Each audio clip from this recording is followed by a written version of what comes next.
Hello there. My name is Henry O. And this is Urego Blessing Literature in English TV. In this class, we are going to treat the topic dramatic devices, also known as dramatic techniques or elements of drama. You will recall that in the previous video, I said we are going to treat the various elements of literature across the three genres, types, branches, forms, all kinds of literature. There are some of these elements that cut across the three genres. There are those that are particular to each of the three genres of literature. What we actually treated in the previous video are literary terminologies that are applicable to the three genres of literature. In this video, we are going to look at the techniques, devices, or elements mostly applicable to drama. However, some of them are also applicable to the other two forms of literature. Let's take a look at actor and actress. We are taking the two together as one because the two mean the same thing, except in the area of gender. An actor is a male, while an actress is a female. An actor or an actress is a person who impersonates a character in a fictional narrative or play.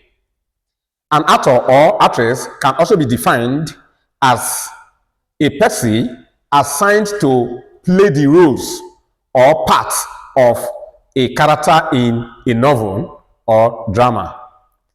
Let me further break it down this way. If, as a school, we decide to act the play, The Lion and the Jewel by Professor Willie Shaker, we are going to have some students to play the roles of Lakule, the village teacher, Baroka, the king or the ballet, that is the village king, Sadiku, Baroka's most senior wife, Sidi, the jewel or the village girl. You see that each of these students will bear the names. Each of these students will bear the name according to the role assigned to him or her.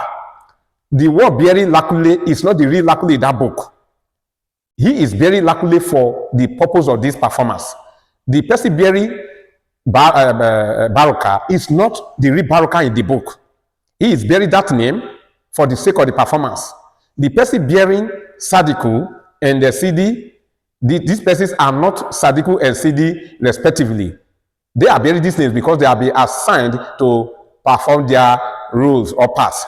That is what we mean by actors and actresses.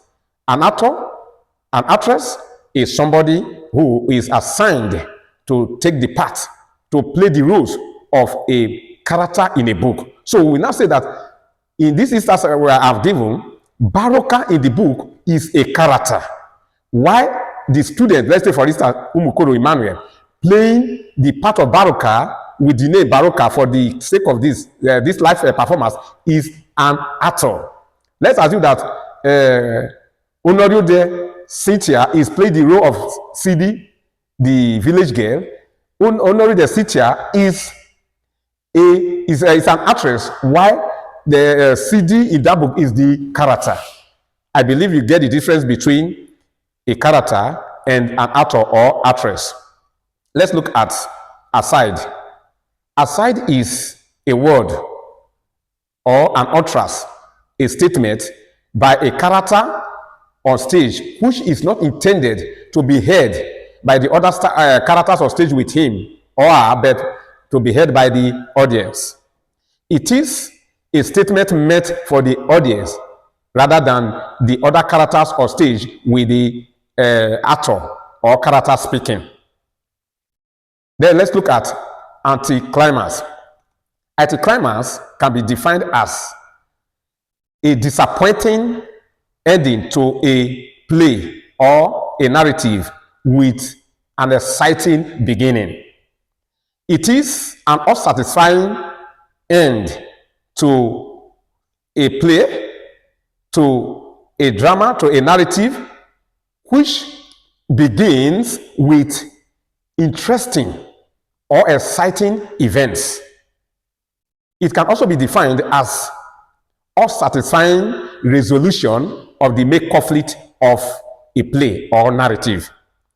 What we are saying here is that if a play starts with interesting or exciting events, putting joy in the hearts of the audience, but then ends in a way contrary to predictions or expectations of the audience, that is anticlimax. In other words, in anticlimax, the events or the narrative starts from the most important or most exciting events to the least important or least exciting event. And so you see that by the end, the audience are left with a feeling of anger and disappointment because their hopes and their expectations are not met. Then the next word there is audience. An audience refers to a group of persons who come together to watch a live performance. Let's assume that we are performing a play here now, and there are other actors and actresses with me, and you people are there watching me, sitting in this same place. You people there are the audience. So in any group of persons who come together mainly to watch a live performance is known as an audience. Then let's look at apparel. Yes, I will take apparel together with a costume because they mean the same thing. Let's look at costume and apparel. Costume refers to dressing, outfits made for the purpose of performing a particular play. Costumes can be defined as the dressing, the makeup that is suitable for the play a crew or cast are about to perform. Let's take, for instance, the play, The Lion and the Jewel by Professor Wole Soyinka. If we decide to perform that play live right in our school, we are going to look for the dressing of a queen, for the person who will act the part of Sadiku, Baruka's most senior wife.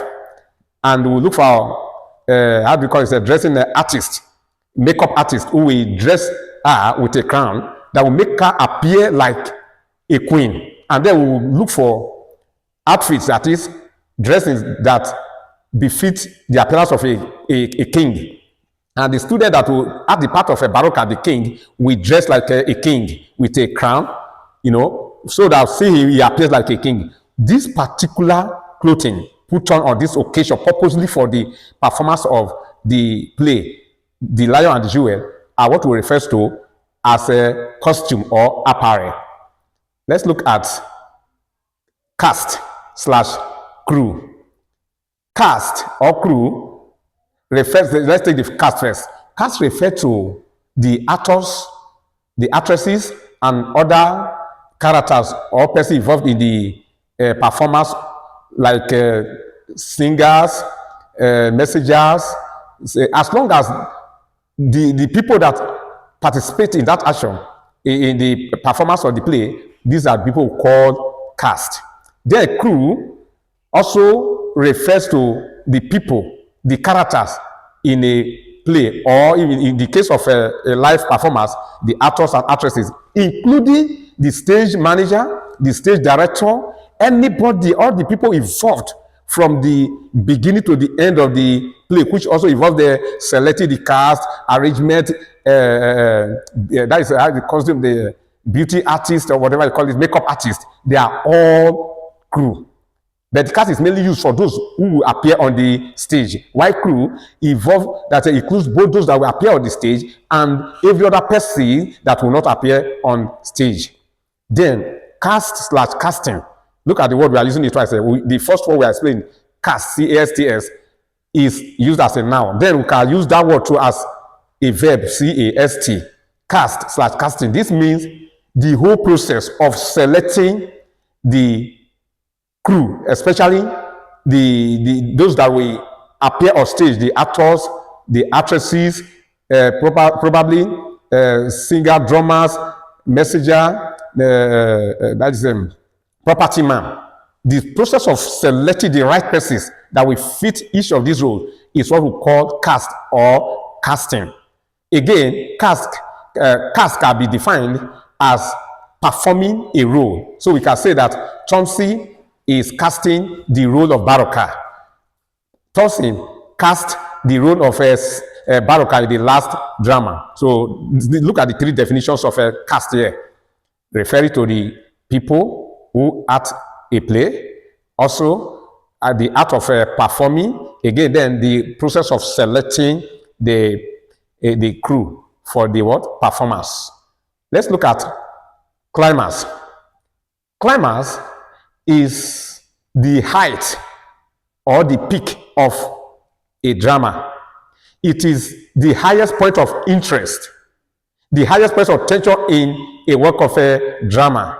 It is a satisfying resolution of the conflict in what?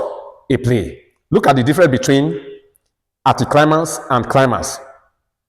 Anticlimax is a disappointing or an unsatisfying ending to a play that begins with exciting and interesting events, while climax is a satisfying ending, an interesting ending to what? A play. It is the highest point of interest. It is a satisfying resolution of the conflict. But in anticlimax, it is an unsatisfying resolution of the conflict in a narrative. Climax always leaves the audience with joy because their expectations, their hopes are met. We can also define climax as a dramatic situation in which the events start from the less interesting or important to the more most interesting or important events. Clown. A clown is a character who creates humor or amazement and makes people laugh by acting in a funny or foolish way, especially by dressing in an unusual way. Clowns are used to entertain audience during interludes, to ease off tension, to mitigate fear, to allay fear or anxiety in the minds of audience. Then let's look at another term here. Climax, which I've explained. That is what I've explained. Interlude. What is interlude? An interlude is a period of interval between the main actions of a play or narrative. It is the interruption of the events of a play. It is a short break of the event. That is a period during which the events of a performance are placed on hold, during which some minor activities can be going on. Singing can be going on, maybe light refreshment, or like a crowd coming to perform to make the audience laugh, or the audience could be asked to take a walk around to stretch their legs. But the main thing is that for this period of time, the events, the actions of the play are placed on a hold. That short period of interruption, intervening of other activities, what we call interlude. Flashback, good. Flashback is a quick remembrance of the past to the present to enhance understanding of the present events. I want to take that again. Flashback can be defined as a quick remembrance of the past events to the present. That is, it is a dramatic technique, a dramatic device through which a playwright brings the past to the present. Flashback helps audience and the readers to understand the correct circumstances or events. Foreshadowing. Foreshadowing can be defined as a prediction of the outcome of events. That is, a dramatic situation in which readers and the audience try to predict, to tell how the unfolding circumstances or events will end.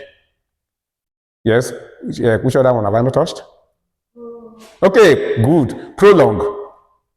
A prologue is a brief note or speech that comes at the beginning of a play or a story before the main story. The essence of a prologue is to give the audience or readers an overview of the events that are about to fold. That helps the audience to understand the drama or the performance they are about to watch better. A prologue could be in a written form or verbal form. Written form, it says that it can be written before the beginning of a play.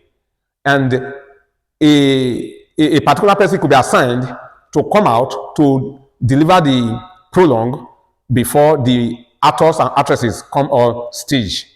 Then, epilogue. An epilogue is a short or brief note or speech which comes at the end of a play or a narrative. Look at the difference between an epilogue and a prologue. A prologue always comes at the beginning of the plays, of the play or incidents, while an epilogue comes at the end. And what is the use of an epilogue to a play or performance? It gives the audience or readers a highlight of the event just read or watched.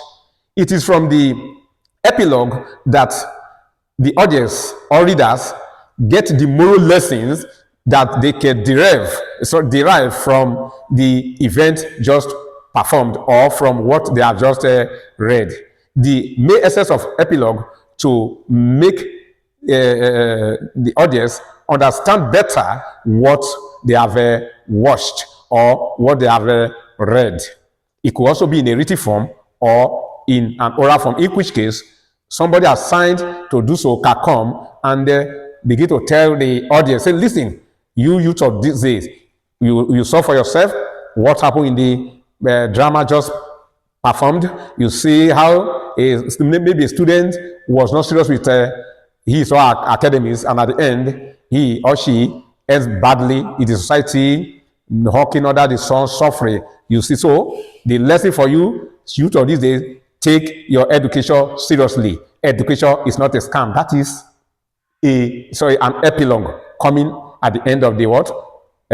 Play or performance. Is there any other? Good. Theater. A theater is a building made purposely for the performance of concerts or plays, where people gather to watch live performances. The definition of a theater is not limited to a building. In literature, the definition of a theater extends beyond a building. Let's take, for instance, this is a classroom meant for the teaching and the learning of all the subjects in your curriculum. But this place can become a theater the moment we decide to use it to perform any action, that's a play. If we decide to perform, for instance, the Lion and the Jewel by Wole Soyinka, and we now choose this class as the place where we perform the action. With this classroom for the time being, for that period of performing the play, whether let it even be just 10 minutes, becomes a theater. Also, if we decide to perform that play in the open field, for that period of time we are going to perform that play, that open field we are using becomes a theater. I'm giving you the literature definition of a theater. That open space becomes what? A theater. If it is by the roadside, as long as people are gathered and action is being performed, and there are people there who we call audience watching at that particular point in time, that spot is a theater. Then stage. A stage is a part of the theater met for the actors and the actresses to perform the actions. It is a raised part of the theater for the performance of what? Live actions.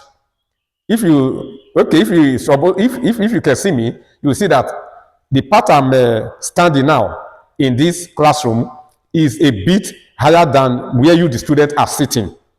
Now, in the theater, there is also a part like this raised, where the actors and actresses perform the actions. It is always raised higher than the other part of the theater, so that the audience can have a clear view of the actions being performed on the stage from any angle, any corner they are sitting in the theater. So, a stage is a part of what? A theater. While a theater refers to the entire building or the entire space used for the performance of plays or actions, the stage is that part meant for only the actors and the actresses. So that's the definition of what? A stage. A raised part of the theater for the performance that's meant for the actors and actresses who perform the plays or actions. Is there any other word that I have not touched? Yes. So this is where we will draw the curtain for today. In the next video, we will continue with this topic, dramatic devices, dramatic techniques, elements of drama. I hope you enjoy this class. If you enjoy the class, you appreciate what God has used a blind man like me to do here, share this video with others so that they too can learn from this video.